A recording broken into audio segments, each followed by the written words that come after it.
नमस्कार दोस्तों आज की वीडियो में एक इंपॉर्टेंट कॉन्सेप्ट मैं एक्सप्लेन करने जा रहा हूं, जिसमें हम 5 मिनट्स कैंडलस्टिक्स चार्ट को किस तरह से हमें ट्रेड लेना है, किस तरह से इसको एनालिसिस करके हमको रेंजेस आइडेंटिफाई करने हैं और उसके अकॉर्डिंग हमको अपनी ट्रेडिंग अपॉर्चुनिटी फाइंड आउट करनी है। दोस्तों मैंने डेली जो टाइम फ्रेम है, डेली टाइम फ्रेम पे ऑलरेडी काफ़ी वीडियोस मैंने बना रखे हैं, आप चैनल पे जाके चेकआउट कर सकते हैं। आज मैं स्पेसिफिकली सिर्फ माइक्रो पे बात करूंगा, यानी एक छोटे टाइम फ्रेम में जिसमें हम मोस्टली एंट्री बनाते हैं, जो कि 5 मिनट का टाइम फ्रेम है। दोस्तों मैक्रो और माइक्रो दोनों हैंड इन हैंड जाते हैं, यानी आपको डेली प्लस माइक्रो 5 मिनट्स दोनों का अलाइनमेंट करके ही चलना है। और अलाइनमेंट होना ही चाहिए, ऐसा नहीं होता है कि डेली में कोई चीज़ ऊपर जा रही है और आप माइक्रो में उस चीज़ को शॉर्ट कर रहे हैं। सर ये लॉजिक मार्केट में काम नहीं करता। अलाइनमेंट आपको देखना ही होगा और उसके अकॉर्डिंग अपनी ट्रेडिंग अपॉर्चुनिटी फाइंड करनी है। दोस्तों कुछ एग्जांपल बताने से पहले एक सिंपल सा कॉन्सेप्ट मैं बता देता हूँ, प्राइस के मूवमेंट की क्राइटेरिया। सर 2 क्राइटेरिया है प्राइस के मूवमेंट का, ये दोनों को समझ के ही आपको डायरेक्शन भी समझ में आएगा और उसके अकॉर्डिंग आप ट्रेड भी अपॉर्चुनिटी उसमें ले पाएंगे। दोस्तों 2 क्राइटेरिया है जिस हिसाब से जो है भाव मूव करता है। एक होता है ट्रेंडिंग, क्लियर, ट्रेंडिंग आप बोल सकते हो या ब्रेकआउट भी बोल सकते हो आप। एक होता है ब्रेकआउट और दूसरा क्राइटेरिया जो होता है वो रेंजेस होते हैं। सर मोस्टली आपको ये चीज़ देखने मिलेगी, रेंजेस। सर मार्केट ये 2 टाइप ऑफ मूवमेंट के तरह के हेल्प से मूव करता है मार्केट में। ये 2 क्राइटेरिया हैं जिसको आपको समझना होगा। यही दोनों क्राइटेरिया आपको डेली में भी फाइंड आउट करना है और यही दोनों क्राइटेरिया आपको माइक्रो में भी मिलेगा, इस केस में हम 5 मिनट का टाइम फ्रेम ले रहे हैं। दोस्तों एक ट्रेंडिंग होता है कि ब्रेकआउट मूव कर रहा है, यानी continuously higher high higher low, higher high higher low, higher high higher low, continuously movement करता जा रहा है। और एक होता है रेंजेस, यानी आपको ये ध्यान देना है सर, भाव ट्रेंडिंग होने के बाद एक रेंज में आ जाएगा। और ये थ्योरेटिकल नहीं है सर, ये प्रैक्टिकल चीज़ है। ये सिर्फ थ्योरेटिकल नहीं कि रेंज ऐसी इस तरह से रेंज में आएगा। सर रेंज में आएगा और रेंज में आने के बाद वापस से एक ट्रेंडिंग मूव में आ जाएगा। यानी ट्रेंडिंग के बाद हमेशा एक रेंज बनते हैं भाव में और रेंज के बाद हमेशा एक ट्रेंडिंग मूव आता है। अब चाहे ऊपर साइड आए या नीचे साइड आए, वो हमारा काम है आइडेंटिफाई करना। लेकिन ये क्राइटेरिया है, ये टाइप ऑफ प्राइस मूवमेंट है जिसको आपको समझना है। दोस्तों अगर आप रेंज आइडेंटिफाई कर पा रहे हैं, रेंज में अगर आपने रिसेंटली रेंज को आइडेंटिफाई किया है भाव में, तो अब ये मान के चलिए अब हाल फिलहाल में उसमें एक ब्रेकआउट आने की पॉसिबिलिटी सबसे ज़्यादा हाई है। और सेम चीज़ अगर आप एक ब्रेकआउट मूवमेंट को आइडेंटिफाई आपने किया है, तो सर ब्रेकआउट के बाद अब जो चीज़ आपको देखने मिलेगी वो है रेंजेस, क्लियर। यानी एक ट्रेंडिंग के बाद आपको हमेशा रेंज मिलेगा, रेंज के बाद आपको ब्रेकआउट मिलेगा। अब आपको आइडेंटिफाई ये करना है, आपको हमेशा रेंजेस को आइडेंटिफाई करने हैं, ब्रेकआउट को नहीं। क्योंकि सर हमको ट्रेड ब्रेकआउट को करना है, हमको रेंज में नहीं फंसना है। मतलब फंसना मतलब इसमें मूवमेंट भी छोटे होते हैं और मोस्टली साइडवेज मूवमेंट होने के चांसेस ज़्यादा होते हैं। तो इसीलिए हमको ये चीज़ को थोड़ा अवॉइड करके पॉसिबिलिटी जितना हो सके हमको एक ब्रेकआउट मूवमेंट को कैप्चर करने की कोशिश करनी है।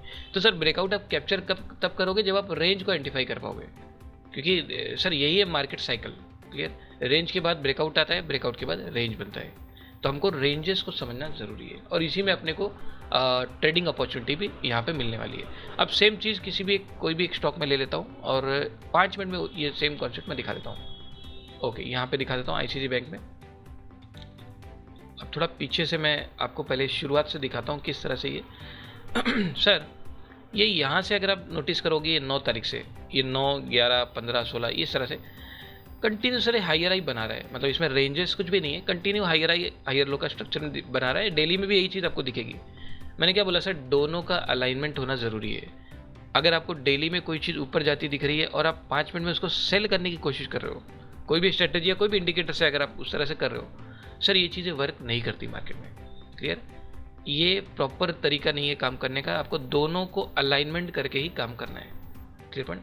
तो ये मुझे माइक्रो में तो दिख रहा है हायर हाई बनते हुए, ये डेली में भी हायर हाई होगा फॉर श्योर सर, ये हायर हाई रहेगा। अब ये सर ट्रेंडिंग है, नो डाउट, ये कंटिन्यू ट्रेंडिंग जा रहा है, हायर हाई कंटिन्यू बनाते हुए जा रहा है, क्लोजिंग भी ऊपर क्लोज करता हुआ जा रहा है। सर अगला कैंडल भी हायर हाई है, ये इधर खुला इधर बंद हो गया, लेकिन टेक्निकली ये हायर हाई हायर लो का स्ट्रक्चर है। सर ये जो कैंडल बना है यहाँ पे 22 तारीख को, मुझे एक चीज़ समझ में आ रहा है, ये कंटिन्यू ऊपर जाता हुआ क्लोजिंग करता हुआ जा रहा था।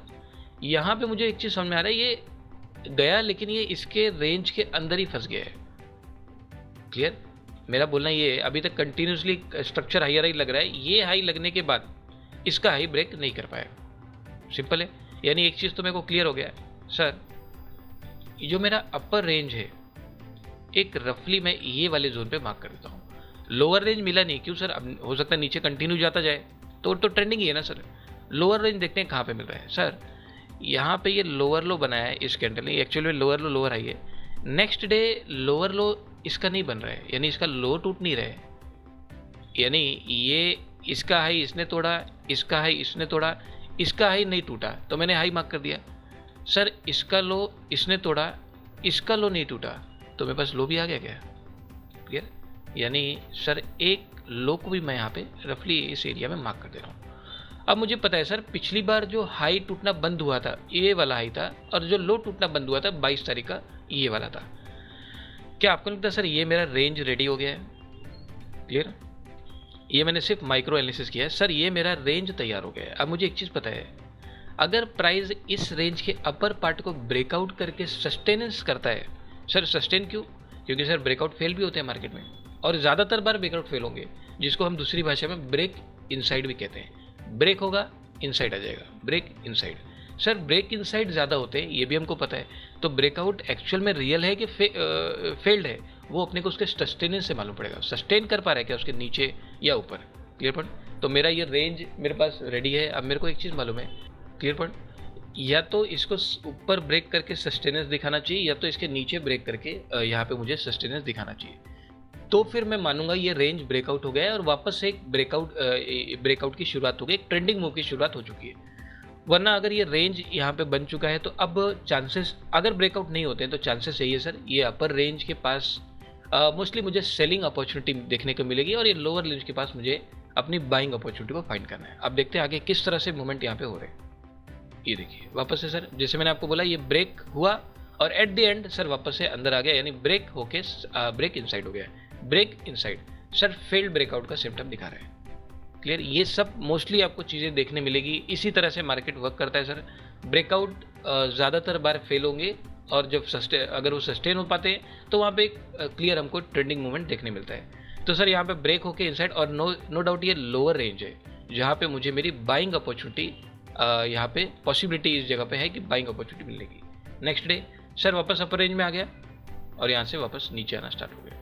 ये देखिए कंटिन्यू सर यहीं से टकरा के नीचे आ गया। सर नेक्स्ट डे ब्रेक किया, लेकिन at the end of the day वापस से ये रेंज के आता है, ब्रेक इनसाइड। ये क्लियर पॉइंट? अच्छा अभी एक चीज़ मुझे नोटिस करना है, इसमें रेंजेस किस तरह से शिफ्ट हो रहे हैं। सर पिछली बार तो हाई ये बनाया था, हाई टूटना बंद हो गया, लो ये बनाया, लो टूटना बंद हो गया, इसके अंदर ही था, कोई दिक्कत नहीं। सर इस बार जब वापस ऊपर गया, ये वापस हाइयर हाई बना रहा है, यहाँ पे कंटिन्यू हाइयर हाई बना रहे, हाई भी बना रहा है, नेक्स्ट डे भी हाई लगा, नेक्स्ट डे भी यहाँ पे इस दिन हाइयर हाई हाई लो ही है।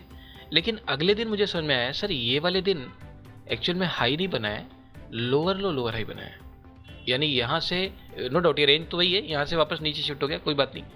सर अगले दिन वापस से हाइयर हाई बन गया, चलेगा, ठीक है, कोई दिक्कत नहीं। नेक्स्ट डे सर वो रेंज से वापस नीचे शिफ्ट हो रहा है, और नीचे आ गया, और यस सर इस दिन देखते हैं। सर ये मेरा रेंज पिछली बार का था, वहाँ से काफ़ी दिन तक वो रेंज के अंदर ही ट्रेड हुआ। अब इस दिन मुझे समझ में आया ये वापस हाइयर हाई है, ये नया हाई लगा है, ध्यान रखना ये नया हाई है। नेक्स्ट डे भी हाई के पास ही है, कोई दिक्कत नहीं। नेक्स्ट डे सर लोअर लो लग गया, मतलब लो एक मेरे पास लोअर रेंज इधर है, एक लो इधर लग गया सर, कोई दिक्कत नहीं। नेक्स्ट डे सर लो टूटना बंद हो गया, हाइयर हाई हाई लो है। क्या अब मैं बोल सकता हूँ एक नया रेंज इधर मिल गया, यानी एक और रेंज में अगर इस लो पे मार्क कर दूँ। सर ये लो पे क्यों मार्क किया है? सिंपल है सर, जब भाव इधर से इधर आया तो इसके लो के नीचे नहीं जा पाया, इसके ऊपर अब हाइयर हाई बना रहा है, यानी अब मैं क्या कर रहा हूँ, इसी को थोड़ा सा शिफ्ट करके ये नया हाई पे ला दे रहा हूँ। क्लियर? शिफ्ट तो चलता है सर, रेंज शिफ्ट भी होते हैं, तभी हमको मालूम पड़ता है ट्रेंड किस दिशा में जा रहे हैं। रेंज ऊपर नीचे जाएंगे वो आइडेंटिफाई करना मेरा काम है। यानी सर सिंपल सा चीज़ है, ये जो लो है ये मेंटेन है, इसके नीचे भाव ब्रेकआउट करके गया ही नहीं, तो इसको रहने दो, ये अपनी जगह सही है।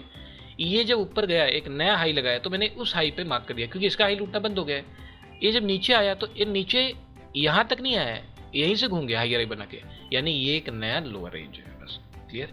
अब सर फिलहाल मैं यहाँ पे खड़ा हूँ, क्योंकि 7 तारीख की क्लोजिंग यहीं कहीं दिख रहा है, मुझे समझ में आ रहा है। सर अभी फिलहाल मैं यहाँ पे खड़ा हूँ और ये इसका रिस्पेक्टिव रेंज है, यानी अब मुझे इस रेंज के अकॉर्डिंग अपनी अपॉर्चुनिटी फाइंड करनी है। इन एरियाज़ में मेरे को सेलिंग अपॉर्चुनिटी को फाइंड करनी होती है, और यहाँ पे जो पॉसिबिलिटी है यहाँ पे बाइंग अपॉर्चुनिटी मिलने की है।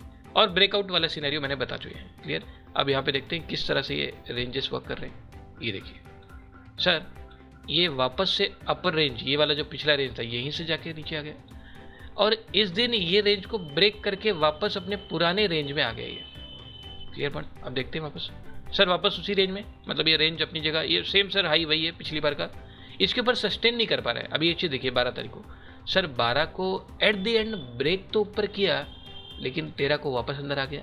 ये ब्रेक और इनसाइड, ब्रेक इनसाइड हो गया, क्लियर। यानी रेंज अपनी जगह परफेक्टली वर्क कर रहे हैं।